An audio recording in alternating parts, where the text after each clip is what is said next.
السلام عليكم. بصوا بقى، الحكاية دي مش سهلة ولا عادية.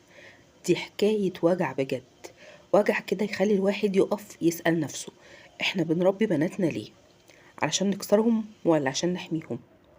عايدة دي ست بسيطة جدا زي أي واحدة فينا، كانت عايشة بتحاول تستحمل عشان خاطر بيتها وعيالها، وكانت كل يوم بتصحى تقول يمكن بكرة يبقى أحسن، يمكن جوزها ربنا يهديه في يوم من الأيام، يمكن يبطل ضرب وإهانة، يمكن ربنا يهديه. بس للأسف ما كانش في حاجة بتتغير. جوزها كان كل يوم أسوأ من اليوم اللي قبله، عصبية وضرب وشتيمة وقلة أدب على أي حاجة، لحد ما بقى الضرب بالنسبة له حاجة عادية جدا. وفي يوم من أسوأ الأيام اللي ممكن أي ست تعيشه، حصلت كارثة كبيرة جدا. خناقة عادية عادية جدا زي أي خناقة بتاعت كل يوم، بدأت بكلمتين زي كل مرة، بس المرة دي كانت النهاية. هما بيتخانقوا مع بعض، مسك الحزام وبدأ يضرب فيها، وبكل قسوة كأنها مش بني آدمة، كأنها عدوة ليه مش مراته وأم عياله. الضرب بقى كان بشدة جدا لدرجة إن الدم نزل من بقها ومناخيرها.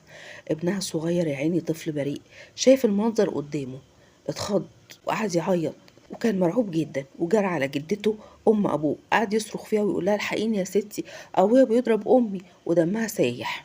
تفتكروا بقى الجدة عملت ايه؟ ولا اي حاجة، ولا حتى قامت من مكانها ولا حاولت تنقذها، وردت بكل برود وقالت له: سيبها يمكن يريحنا منها. الكلمة دي كانت بمثابة حكم اعدام فعلا. الطفل وقف مش فاهم هو ليه محدش عايز ينقذ امه، ليه سايبينها تموت قدامه. عايدة وقعت على الارض مغمى عليها. وجوزها بقى لو كان حد طبيعي كده وبني آدم عنده دم، كان هيخاف ويوقف اللي هو بيعمله ده ويوقف ضرب فيها، لكنه أبدا، ده قعد يكمل كمان عليها كأنه مش شايفها، كأنها مش بني آدمة. لف الحزام على رقبتها وفضل يخنق فيها لحد ما نفسها وقف وروحها طلعت. ومش بس كده، ساب كمان جثتها مرمية لحد أذان المغرب.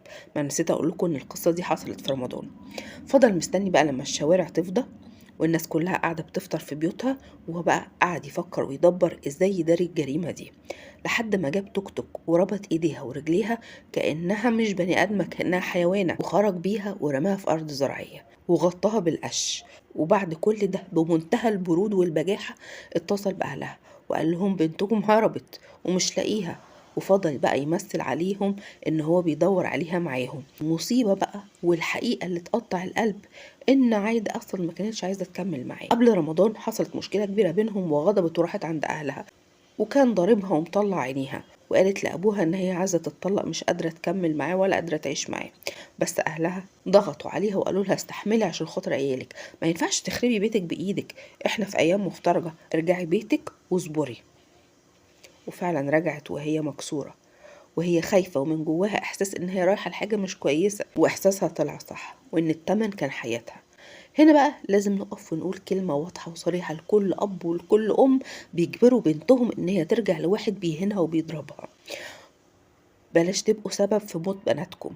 اللي يقول لبنته استحملي مع واحد ما عندوش ضمير ولا عنده قلب ويعملها بالوحشية دي، يبقى بيحكم على بنته بالموت. العيال مش هيستفادوا من أم مكسورة ولا من بيت مليان عنف، بالعكس ده بيطلع جيل مريض وخايف ومشوه نفسيا. إن المفروض الأب هو اللي بيكون السند الحقيقي، مش اللي بيرمي بنته للنار ويقول لها استحملي. القصة دي مش مجرد حكاية، لأ، دي رسالة لأي بنت: ما تسكتيش على الإهانة، ورسالة لأي أب وأم: خافوا على بناتكم قبل ما يجي اليوم وتندموا فيه الندم اللي عمره ما هيرجع حاجة. في بنات كتير ماتت وهي بتستحمل، وفي أبهات لحد النهاردة فاكرين إن هم كانوا بيعملوا الصح. ادعوا العيدة بالرحمة وقولوا لي رأيكم في التعليقات. لو بنتك أو بنتك جات لكم مكسورة كده ومضروبة ومتهانة، هتعملوا ايه؟ هل هتقولوا لها استحملي برضو عشان خاطر عيالك، ولا تساعدوها ان هي تخلص من اللي هي فيه؟ مستني اعرف رأيكم في التعليقات. استنوني ان شاء الله في حلقة جاية في مشكلة جديدة. السلام عليكم.